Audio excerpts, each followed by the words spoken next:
میلہ ایک ثقافتی یا مذہبی اجتماع ہوتا ہے جو کسی خاص موقع، شخصیت یا تہوار کی مناسبت سے منایا جاتا ہے۔ میلے کا مقصد لوگوں کو تفریح، عبادت اور میل جول کا موقع فراہم کرنا ہوتا ہے۔ پاکستان اور بھارت میں میلوں کی روایت صدیوں پرانی ہے اور یہ مختلف علاقوں کی ثقافت، رسم و رواج اور عقیدے کی عکاسی کرتا ہے۔ آج کا جو میلہ تھا وہ ایک مذہبی میلہ تھا جو حضرت داؤد شاہ حقانی کی بنسبت سے منعقد کیا گیا تھا۔ مذہبی میلہ وہ میلہ ہے جو کسی بزرگ کے عرس کے موقع پر منعقد کیا جاتا ہے، جہاں زائرین دعا، درود اور نیاز میں شریک ہوتے ہیں۔ حضرت سید داؤد شاہ حقانی ایک معروف صوفی بزرگ تھے جن کا تعلق حضرت امام جعفر صادق کی اولاد سے تھا۔ آپ کا اصل وطن ایران تھا اور آپ 11ویں صدی عیسوی کے اوائل میں برِ صغیر تشریف لائے۔ آپ کا مزار مبارک ضلع راولپنڈی کی تحصیل کلر سیدہ میں موجود ہے اور اس علاقے کا نام دان گلی ہے۔ یہ وہ جگہ ہے جہاں قاضی حسام الدین کو قاضی مقرر کیا گیا تھا اور انہی قاضی حسام الدین نے حضرت داؤد شاہ حقانی کا مزار تعمیر کروایا۔ آپ کا سالانہ عرس مبارک ہر سال 3 روز تک جاری رہتا ہے، جس کا آغاز بدھ کے روز ہوتا ہے۔ اس موقع پر دربار کو غسل دیا جاتا ہے، شان اولیاء کانفرنس منعقد کی جاتی ہے اور محافلے، نعت و شعر خوانی کا اہتمام کیا جاتا ہے۔ اس میں مختلف علماء اور نعت خواں حضرات شرکت کرتے ہیں۔ میلہ بیسیکلی ثقافت اور روایات کو زندہ رکھنے کا ایک اہم ذریعہ ہے۔ میلوں کے ذریعے مقامی ثقافت، موسیقی، لباس اور دستکاری کو فروغ دیا جاتا ہے۔ میلے تفریح فراہم کرتے ہیں، عوام کو روز مرہ کی مصروفیات زندگی سے کچھ وقت کے لیے تفریح ملتی ہے، سماجی میل جول کا سبب بنتا ہے۔ مختلف علاقوں کے لوگ ایک جگہ جمع ہوتے ہیں، ایک دوسرے سے ملتے ہیں اور بھائی چارہ بڑھتا ہے۔ میلے کی وجہ سے مقامی معیشت کو بھی فائدہ پہنچتا ہے۔ چھوٹے دکاندار، کاریگر اور فنکاروں کو اپنی فنکاری دکھانے کا موقع ملتا ہے۔ میلے روایتی کھیلوں اور فنون کو فروغ بھی دیتے ہیں، جیسا کہ نیزہ بازی، والی بال، کشتی، لوک گیت، بیل دوڑ اور دھمال وغیرہ کو زندہ رکھنے کا ایک اہم ذریعہ بھی بنتے ہیں۔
میلوں کی چند خوبیاں بھی ہیں اور چند خامیاں بھی۔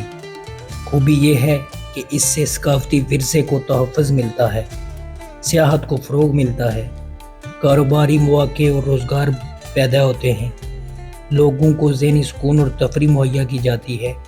اور نوجوانوں کے لیے مثبت سرگرمیاں پیدا ہوتی ہیں۔ نقصان یہ ہے کہ اس سے بھیڑ، ٹریفک، صفائی کی کمی اور سیکیورٹی کے مسائل پیدا ہوتے ہیں۔ بعض میلے بے راہ روی، فحاشی اور غیر اخلاقی سرگرمیوں کا باعث بنتے ہیں۔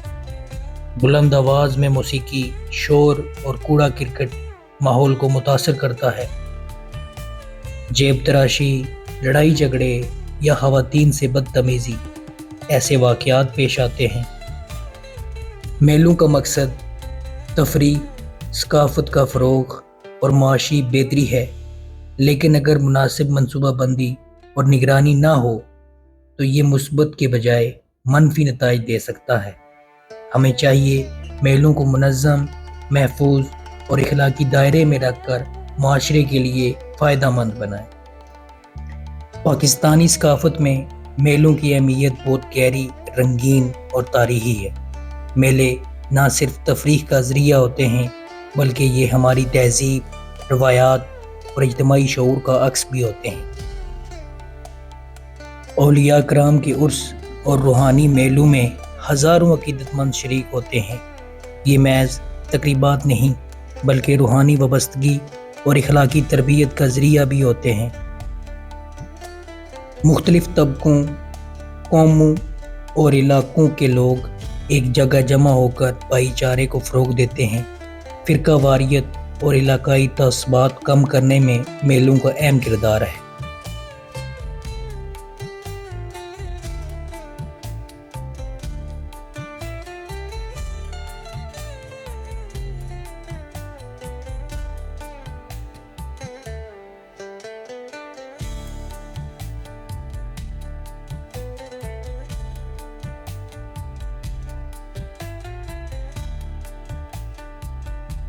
میلے پاکستانی ثقافت کا جیتا جاگتا عکس ہیں۔ یہ صرف رنگ و رونق نہیں بلکہ قوم کی اجتماعی یادداشت، روحانیت اور تہذیبی ورثے کا تسلسل ہیں۔ اگر ان میلوں کو بہتر طریقے سے منظم کیا جائے تو یہ نہ صرف ثقافتی بلکہ سماجی و معاشی ترقی کا بھی ذریعہ بن سکتے ہیں۔ امید ہے احباب من آپ لوگوں کو یہ ویڈیو بھی پسند آئی ہوگی۔ ویڈیو اگر پسند آئی ہو تو ویڈیو کو لائک اور اس پہ اچھا سا کمنٹ کرنا نہ بھولیے گا۔ چینل کو اگر آپ لوگوں نے سبسکرائب نہیں کیا تو کائنڈلی اسے بھی سبسکرائب کرنا نہ بھولیے گا۔ دعاؤں میں یاد رکھیے گا۔ جزاک اللہ۔